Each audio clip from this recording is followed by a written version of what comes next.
लगता है 1400 साल बाद भी कुछ लोग जाहिल हैं और जाहिल रहेंगे। म्यूजिक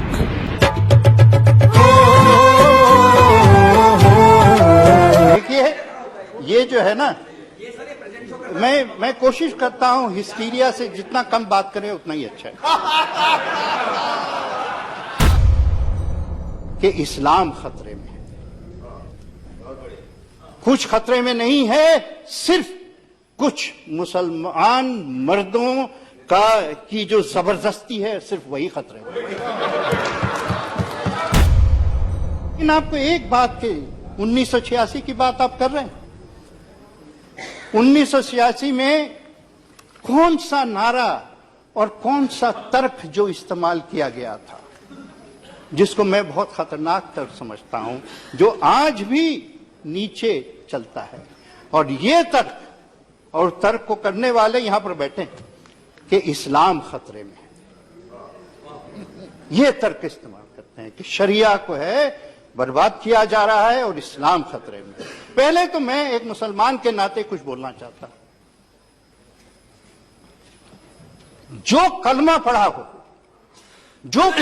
हो, वो किस हैसियत से ये कह सकता है कि इस्लाम खतरे में हो सकता है?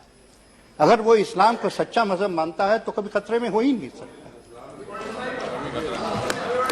लेकिन आपने इस गलत नारे को इस्तेमाल किया आजादी से पहले देश तोड़ने के लिए, और आज आप इस्तेमाल करते हैं समाज तोड़ने के लिए। और ये है जहर, ये फैलाया जा रहा है।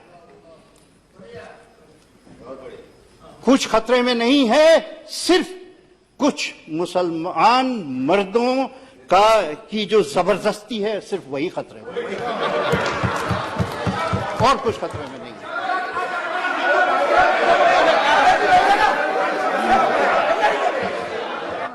यहां पर हमारे किसी मित्र ने प्रश्न उठाया जो बहुत ही इंपॉर्टेंट प्रश्न, और वो है, मुझे याद नहीं है किसने उठाया है, कि ये शरिया क्या है, ये शरिया है क्या?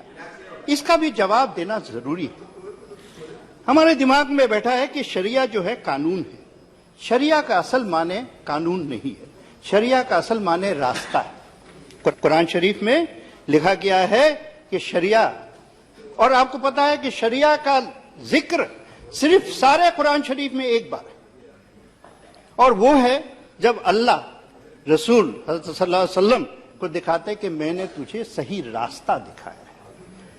तो कानून जो बना, रास्ता फलसफा था, लेकिन कानून बनाने वाले मर्द थे, कानून बनाने वाले इंसान थे।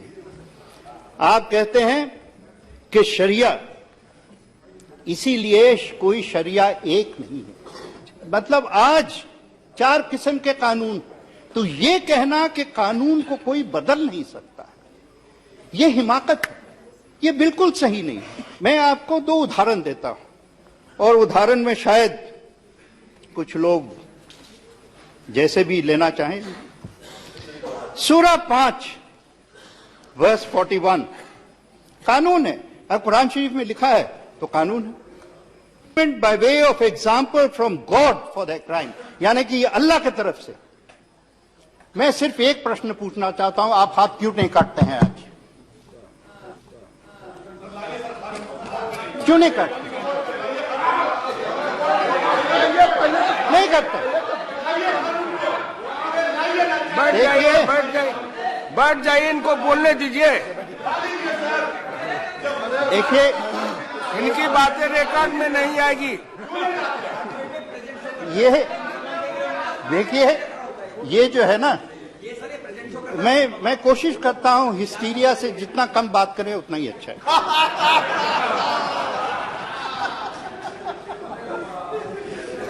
और एक और मैं सिर्फ 2 ही उदाहरण में देना।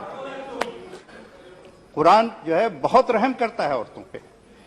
Those who make false allegations against chastity of women should be flogged 80 times. 80 कोड़े लगने चाहिए.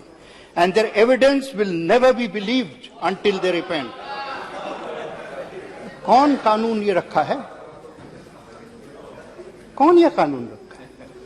जहां पर मर्दों का सवाल है वहां तो आप आसानी से कानून बदल देते हैं, और जहां पर औरतों की सुरक्षा और जहां पर उनका भला होता है वहां अचानक आपको अल्लाह ताला याद आ जाते हैं। सबसे बड़ा अच्छा तर्जुमा, सबसे अच्छा तर्जुमा अगर कुरान शरीफ का है अंग्रेजी में, मैं अंग्रेजी में पढ़ा हूं, वो है अब्दुल्ला यूसुफ अली का। अब्दुल्ला यूसुफ अली एक बहुत इंटरेस्टिंग उनके नोट्स में इस्लाम आने के पहले जो एज था उसको हम लोग के इस्लामिक हिस्ट्री में, मुसलमानों की हिस्ट्री में उसको जाहिलिया कहते हैं। जाहिल शब्द सब जानते हैं, लेकिन वो एज जाहिलिया का, इग्नोरेंस। वो कहते थे कि जाहिलिया की सबसे बड़ी अगर एग्जाम्पल देते थे तो वो ये थे कि कुछ लोग ऐसे थे जो खुदा का नाम लेकर उसको इस्तेमाल करके औरतों पे जुल्म करते थे, और कुरान शरीफ में सख्त मना किया गया है कि आप ये नहीं कर सकते। लेकिन लगता है 1400 साल बाद भी कुछ लोग जाहिल हैं और जाहिल रहेंगे।